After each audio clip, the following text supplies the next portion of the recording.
ರೈಲುಗಳ ಮೂಲಕ ಮಾದಕ ಪದಾರ್ಥ ಸರಬರಾಜಾಗುತ್ತಿರುವ ಮಾಹಿತಿ ಇದ್ದು ರೈಲ್ವೆ ಪೊಲೀಸರು ಏನು ಮಾಡುತ್ತಿದ್ದಾರೆ, ಕೂಡಲೇ ಕ್ರಮ ವಹಿಸಬೇಕೆಂದು ಸಂಸದ ಶ್ರೇಯಸ್ ಎಂ ಪಟೇಲ್ ಸಭೆಯಲ್ಲಿ ಹರಿಹಾಯ್ದರು.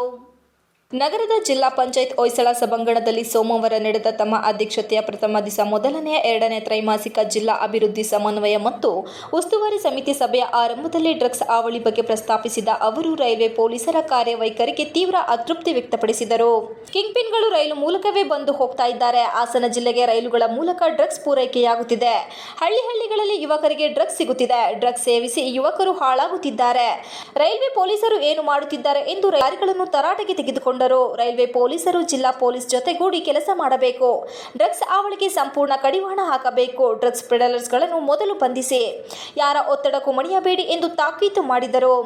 ಡ್ರಗ್ಸ್ ಪೂರೈಸುತ್ತಿರುವ ಪೆಡ್ಲರ್ಸ್ಗಳ ವಿರುದ್ಧ ಸೂಕ್ತ ಕ್ರಮ ಕೈಗೊಳ್ಳಿ. ಡ್ರಗ್ಸ್ ಜೊತೆಗೆ ಮಟ್ಕಾ ದಂಧೆ ನಡೆಯುತ್ತಿದೆ. ಹಾಸನದಲ್ಲಿ ಹೆಚ್ಚು ಡ್ರಗ್ಸ್ ಹಾಗೂ ಮಟ್ಕಾ ದಂಧೆ ನಡೆಯುತ್ತಿದೆ. ಮುಂದೆ ಇದು ರಾಜ್ಯದಲ್ಲಿ ದೊಡ್ಡ ವಿಚಾರ ಆಗಲಿದೆ. ಡ್ರಗ್ಸ್ ಮಾರಾಟ ಮಾಡೋರು ಅಷ್ಟೇ ಅಲ್ಲ, ಸೇವನೆ ಮಾಡೋರ ಮೇಲೂ ಕೇಸ್ ಹಾಕಿ ಎಂದು ಹಾಸನ ಎಸ್ಪಿಗೆ ಸೂಚನೆ ಕೊಟ್ಟರು.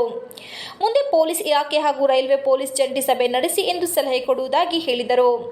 ಅರಣ್ಯ ಇಲಾಖೆಯಿಂದ ರೈತರಿಗೆ ಯಾವ ತೊಂದರೆ ಆಗಬಾರದು. ಭೂಮಿ ಬಗ್ಗೆ ಎಲ್ಲ ಕ್ಲಿಯರ್ ಆಗಿದ್ದರೂ ಮತ್ತೆ ಸಮಸ್ಯೆ ಕೊಡಲಾಗುತ್ತಿದೆ.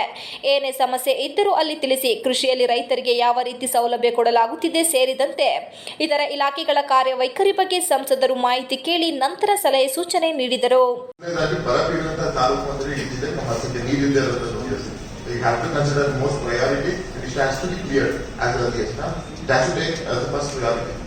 ಈಗ ಇದು ಚಾಪುಕ್ಷರ ನೆಕ್ಸ್ಟ್ ಈ ಆನೆದಲ್ಲ ಏನಾಗಿದೆ, ಆನೆ ಕೊಟ್ಟು ಈಗ ಅವತ್ತು ಈಶ್ವರ ಖಂಡ್ರೆ ಸಾಹೇಬ್ ಬಂದಾಗ ಈ ಆನೆ ಇದು ಯಾವುದು ಈ ಕಾಲರೈನ್ ಏನೇನೋ ಹಾಕಿದಿಲ್ಲ ಅದೆಲ್ಲ ಬರ್ತಾಗ್ತಾ ಇದೆ. ಅದನ್ನ ಅದು ಕಾಲರ್ ಏನಾದ್ರು ನೀವು ಇದು ಮಾಡಿದ್ದಿಲ್ಲ, ಅದು ಗೊತ್ತಾಗ್ತಾ ಇಲ್ಲ ಅಂತ ಹೇಳ್ತಿದ್ರು. ನಿಗಮ ಮಂಡಳಿ ಅಧ್ಯಕ್ಷ ಕೆಎಂ ಶಿವಲಿಂಗೇಗೌಡ ಮಾತನಾಡಿ, ಅರಣ್ಯ ಇಲಾಖೆ ಬಳಿ ಯಾವ ಅಳತೆ ಮತ್ತು ದಾಖಲೆ ಇಲ್ಲದಿದ್ದರೂ ಕೊನೆಗೆ ಒಂದು ನಕ್ಷೆ ಇಟ್ಟುಕೊಂಡು ಇದು ನಮ್ಮ ಅರಣ್ಯಕ್ಕೆ ಸೇರಿದೆ ಎಂದು ಹಿಂಸೆ ಕೊಡುತ್ತೀರಿ. ನಾನು ಕೂಡ ಕರ್ನಾಟಕದಲ್ಲಿ ವಾಸ ಮಾಡುತ್ತಿದ್ದೇನೆ. ಅಷ್ಟೊಂದು ಎಕರೆ ಭೂಮಿಯನ್ನು ಅಕ್ರಮ ಮಾಡುವ ನೀವು ಎಲ್ಲಿಗೆ ಹೋಗಿದ್ದೀರಿ? ಅವತ್ತೇ ತಕರಾರು ಹಾಕಿದ್ದರೆ ಸರಿಯಾಗಿತ್ತು. ಈಗ ಬಂದು ಬಿಟ್ಟು ಅವರಿಗೆ ಹಿಂದೆ ಕೊಡುವುದು ಬೇಡ ಎಂದರು. ಕ್ರಷರ್ ಹಾಕಿದ ಮೇಲೆ ಅದು ಅರಣ್ಯ ಇಲಾಖೆ ಜಾಗ ಎನ್ನುತ್ತೀರಿ. ಇಡೀ ದೇಶದಲ್ಲಿ ನಿಮ್ಮಿಂದ ಯಾವ ಅಭಿವೃದ್ಧಿ ಕೆಲಸ ಆಗುತ್ತಿಲ್ಲ. ಅರಣ್ಯ ಇಲಾಖೆ ಇದ್ದರೆ ಮಳೆ ಬರುತ್ತದೆ ಎಂದು ಹಿಂದೆಯೇ ಪ್ರೈಮರಿ ಶಾಲೆಯಲ್ಲಿ ನಮಗೆ ಹೇಳಿಕೊಟ್ಟಿದ್ದಾರೆ. ಆದರೆ ನೀವು ವಿರುದ್ಧವಾಗಿದ್ದೀರಾ. ಆನೆ ಕರಡಿ ವಿಚಾರದಲ್ಲಿ ಅರಣ್ಯ ಅಧಿಕಾರಿಗಳನ್ನೇ ನೇರ ಹೊಣೆಗಳನ್ನಾಗಿ ಮಾಡಬೇಕಾಗುತ್ತದೆ ಎಂದು ಎಚ್ಚರಿಸಿದರು. ಆನೆಗಳು ಹೊಟ್ಟೆ ಹಸಿವು ಅಂದಾಗ ಏನು ತಿನ್ನಬೇಕು, ಆನೆ ಏನು ತಿನ್ನುತ್ತದೆ ಆ ಭಾಗದಲ್ಲಿ ಅದನ್ನು ಬೆಳೆಸುವ ಕೆಲಸ ಅರಣ್ಯ ಇಲಾಖೆ ಅಧಿಕಾರಿಗಳು ಮಾಡಬೇಕು ಎಂದು ಸಲಹೆ ನೀಡಿದರು.